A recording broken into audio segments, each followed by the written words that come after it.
दोस्तों, इस वक्त हमारी पूरी दुनिया में यहूदी धर्म के मानने वाले लोगों का सिर्फ एक ही मुल्क मौजूद है, जिसको हम सब लोग इस्राएल के नाम से जानते हैं। आज के दौर में यहूदियों के इस इकलौते मुल्क यानी इस्राएल को दुनिया के सबसे ताकतवर मुल्कों में से एक मुल्क माना जाता है। लेकिन दोस्तों, क्या आप लोगों ने कभी सोचा कि 1948 में बनने वाले यहूदियों के इस इकलौते मुल्क से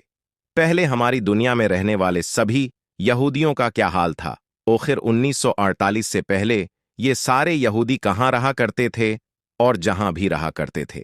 वहां किस हाल में रहा करते थे? तो दोस्तों, आप लोग जब कभी भी 1948 से पहले की यहूदियों की हिस्ट्री पढ़ने की कोशिश करेंगे तो जिस इंसान का नाम आपको हिस्ट्री में सबसे पहले मिलेगा वो कोई और नहीं बल्कि एडोल्फ हिटलर का मिलेगा। वही एडोल्फ हिटलर कि जिसने न सिर्फ जर्मनी पर हुक्मरानी की थी बल्कि साथ ही साथ दूसरे वर्ल्ड वार की वजह भी बना था। दोस्तों, हिटलर ही वो इंसान था कि जिसने उज से लगभग 80 साल पहले लगभग 60 लाख से भी ज्यादा यहूदियों को सिर्फ और सिर्फ 5 से 5 साल के अंदर ही कत्ल कर डाला था। न सिर्फ कत्ल किया था बल्कि साथ ही साथ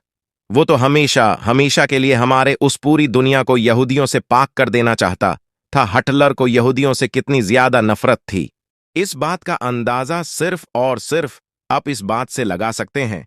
कि हिटलर की जिंदगी का सबसे बड़ा मकसद ही यही था कि काश वो किसी दिन पूरी दुनिया से यहूदियों को खत्म कर सके। और अपने उस मकसद को पूरा करने के लिए हिटलर ने अपने दौर में ऐसे ऐसे कदम उठाए थे कि जिससे न सिर्फ जर्मनी बल्कि पूरी दुनिया ही हल गई थी। लेकिन दोस्तों, अब सवाल ये भी है कि आखिर हिटलर यहूदियों से इतनी ज्यादा नफरत क्यों क्या करता था और आखिर ऐसा क्या हो गया था कि जिसकी वजह से हिटलर यहूदियों को हमेशा हमेशा के लिए इस दुनिया से खत्म कर देना चाहता था। तो दोस्तों, आपको बताते चलें कि हिटलर का यह मानना था कि यहूदी एक गुदार कौम है और पहले आलमी में यानी फर्स्ट वर्ल्ड वार में जर्मनी की हार का अगर कोई जिम्मेदार है तो वो सिर्फ और सिर्फ यहूदी कौम है। क्योंकि यहूदी जो खुद भी जर्मनी में रहा करते थे, उन्होंने अपने मुल्क जर्मनी का साथ देने की बजाय अंदरूनी तौर पर फर्स्ट वर्ल्ड वार में हमारे दुश्मनों का ही साथ दिया था और हमारे साथ गद्दारी की थी।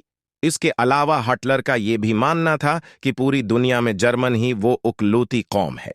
कि जो पूरी दुनिया पर हुकूमत करने की असली हकदार है और माहौल को सही रखने के लिए जरूरी है कि हम गुलाम और निचली कौमों को खत्म कर दें, क्योंकि ये इंसान की तरक्की में रुकावट बनती हैं। क्योंकि दोस्तों, इस दौर में यहूदी भी बहुत ज्यादा गरीब हुआ करते थे, जिसकी वजह से हिटलर इस पूरी कौम को भी घटिया और गुलाम कौम समझा करता था। उन तमाम चीजों के साथ साथ नफरत की एक वजह यह भी थी कि क्योंकि हिटलर मजहब से ईसाई था और एक ईसाई होने के नाते वो यहूदियों से नफरत किया करता था। क्योंकि दोस्तों, आप लोगों को बताते चलें कि ईसाई मजहब में एक लंबे वक्त तक ये बात भी मशहूर रही थी कि हजरत ईसी अलैहिस्सलाम यानी जिनको ईसाइयों के मुताबिक सूली पर चढ़ा दिया गया था, तो उनको सूली पर चढ़ाए जाने के पीछे भी यहूदी अलमाओं का ही हाथ था। यानी यहूदी मजहब गरवा ने ही हजरत ईसी अलैहिस्सलाम को फांसी पर चढ़ाया था। यही वजह है दोस्तों कि आज के दौर में भले ही यहूदी और ईसाई धर्म के लोगों के बीच सब कुछ नॉर्मल हो चुका है, लेकिन किसी दौर में ये दोनों आपस में सबसे बड़े दुश्मन हुआ करते थे। और इन तमाम बातों की वजह से ही हिटलर यहूदियों से हद से ज्यादा नफरत किया करता था।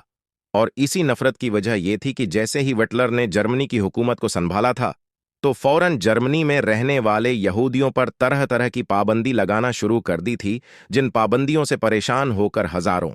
यहूदियों ने जर्मनी को छोड़कर भागना शुरू कर दिया था। सबसे पहले हिटलर ने जर्मनी में एक ऐसा कानून बनाया था कि जिसकी वजह से अब जर्मनी में रहने वाले सारे यहूदियों के लिए जरूरी था कि वो अपने नाम के आगे एक ऐसा वर्ड लगाएं कि जिसकी वजह से नाम से ही उस बात की पहचान हो सके